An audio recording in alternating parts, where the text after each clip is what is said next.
Hey everybody, Rick Alexander here. Thanks for tuning in to Lionheart Radio. Most of you know that I own a supplement company and then, of course, host this podcast. And recently I wrote a book called Burn Your Couch, a manifesto for the average averse. And the book is kind of a collective of different thought processes and things that I've kind of looked at throughout my life and that have helped me be successful. And then also kind of reflecting on a lot of different failures. And I got to be honest with you, I started writing the book when I was 24 years old. And so I think that there are times where it doesn't necessarily reflect how good of a writer I am to this day. And so when it came to putting the book out, I was actually really nervous about it because I was like, fuck, dude, this thing has meant so much to me over the years as I've kind of just documented these different things. And you never know what the feedback's going to be like. I've said it before, but when you put out a supplement, if people don't like it, it's really not that big of a deal. Like, okay, you don't like creatine, you don't like coffee, whatever, I don't care. But if they read your book and they don't like it, they're like, oh no, I think that your fucking thoughts are garbage. And that's a hard thing to mentally just be okay with shouldering, But, another thing I kind of say all the time is if you have an appetite for success and to do these things in life that aren't typically done, then you got to have an appetite for failure too. And so finally, I think I've reached a point where I'm excited about the book and to kind of market it and tell people about it because these thoughts and ideas definitely got me to a place in life that I love. And I think that they will do the same for you, which of course is why I'm sharing the book in the first place.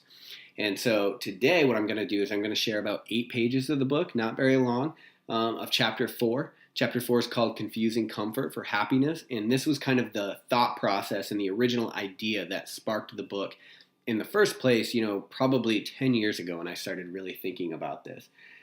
Because it's a problem that I've seen become prevalent in Western culture, and that's this idea that we mistake being comfortable for being happy, when in reality those two things aren't related. They can help each other out, but they're not the same thing. And if you do that for too long, you end up in this place that's maybe a little bit problematic and probably to blame for a lot of the things that we see now with a sick population. And so I'm super excited to read this chapter for you. I hope that you guys enjoy it. And so without further ado, chapter 4, Confusing Comfort for Happiness, Burn Your Couch.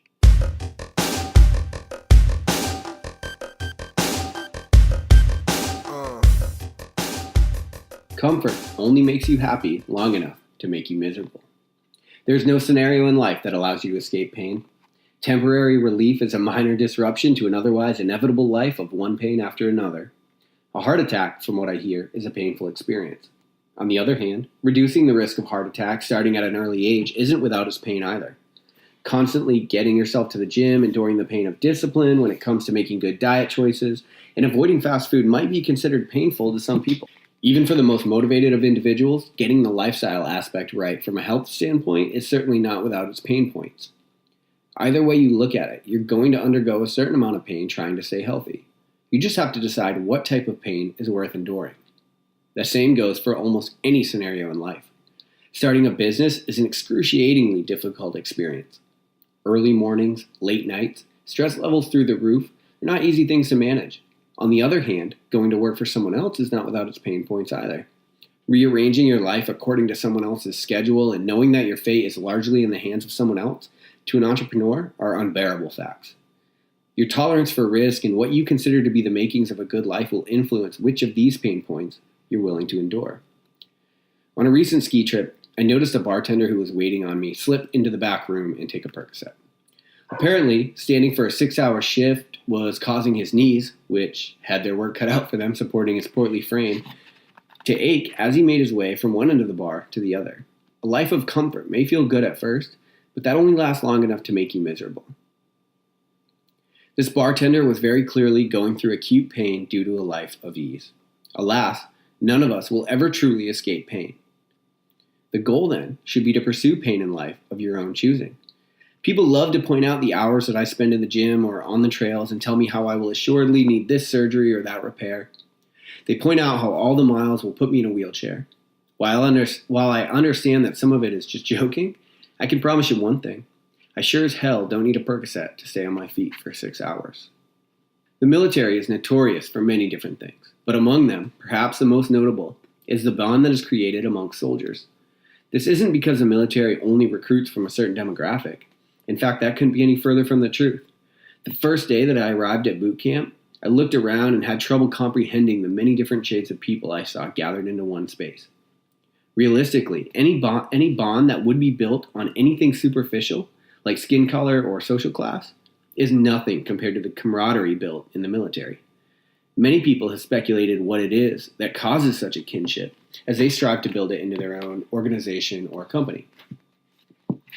I'm here to tell you it isn't complicated. The camaraderie in the armed forces stems from two things: common purpose and the hardship that is endured in pursuit of that purpose. You want your company to grow close? Ignite your employees around a common goal and put them through some hardship on their way to that goal. Something in the human spirit is awakened when resolve is summoned. It teases things out of us that we didn't even know we had. Difficult times, not to mention life-threatening times, cut through all of the trivial exterior in life, leaving raw compassion. These are things you will never be able to find from the comfort of your couch. One of my favorite things about ultramarathon running, and one of the reasons that I've become so addicted to daunting challenges, is that beyond pain and suffering lies a beautiful rawness that most people will never get to experience.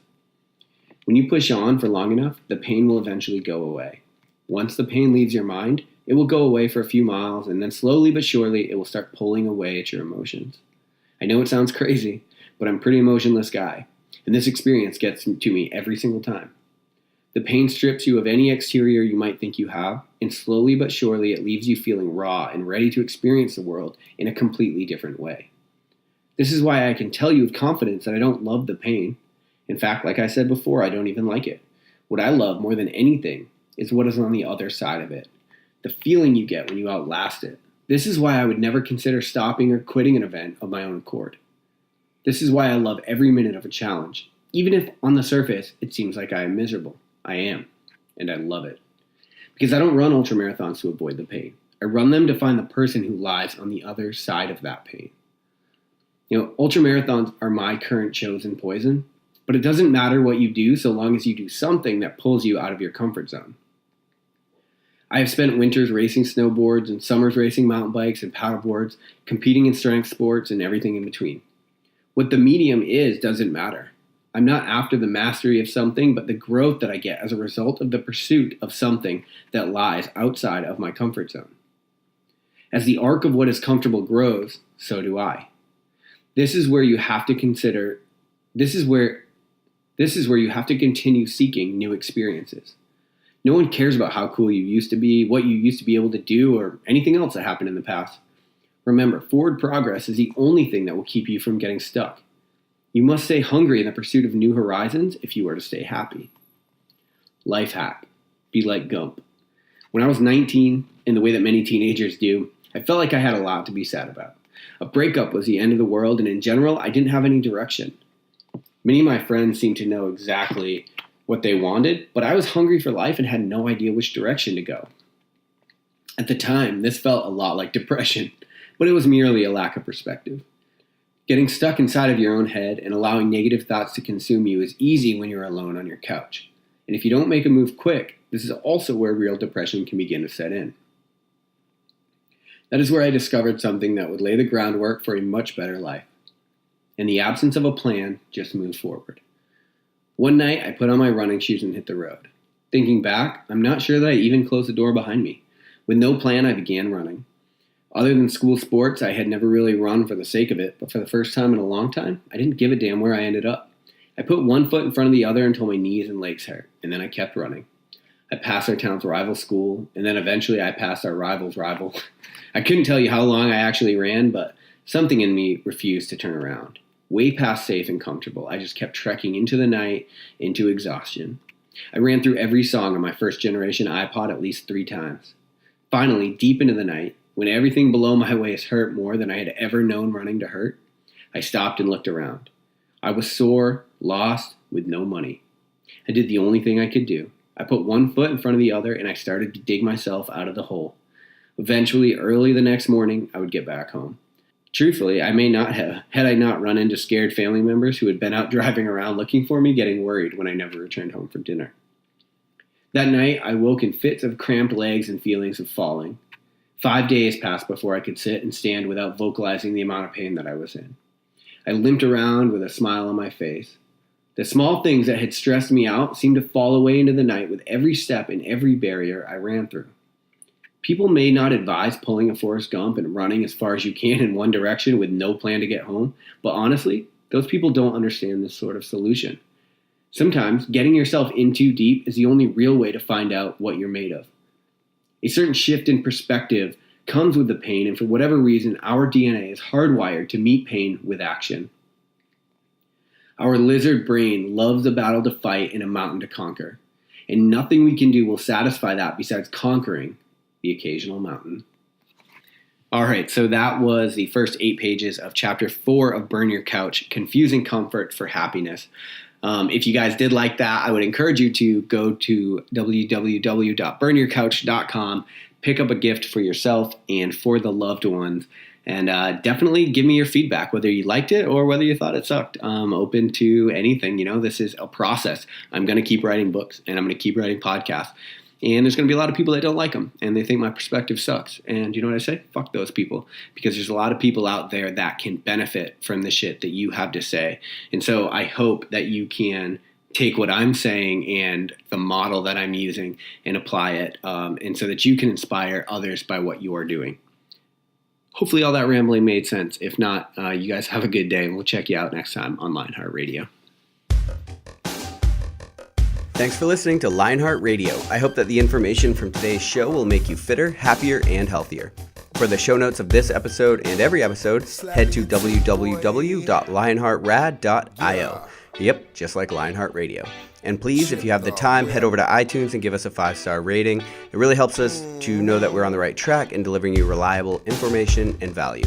As always, feedback is welcome. If you have any comments on the show or like to suggest a guest, send me an email at rick@luavive.com. That's LUAVIVE.com. Thanks for your support, and we will see you next time. Bitch, I feel good. Don't I look stupendous? My shine is so endless, and shit you can do to end this. Even when I'm dead, niggas still gon' bump that chip shit. Coke, white, Escalade on cinches for you dipshit. So you won't forget this. Midwest nigga be the coldest. Cleveland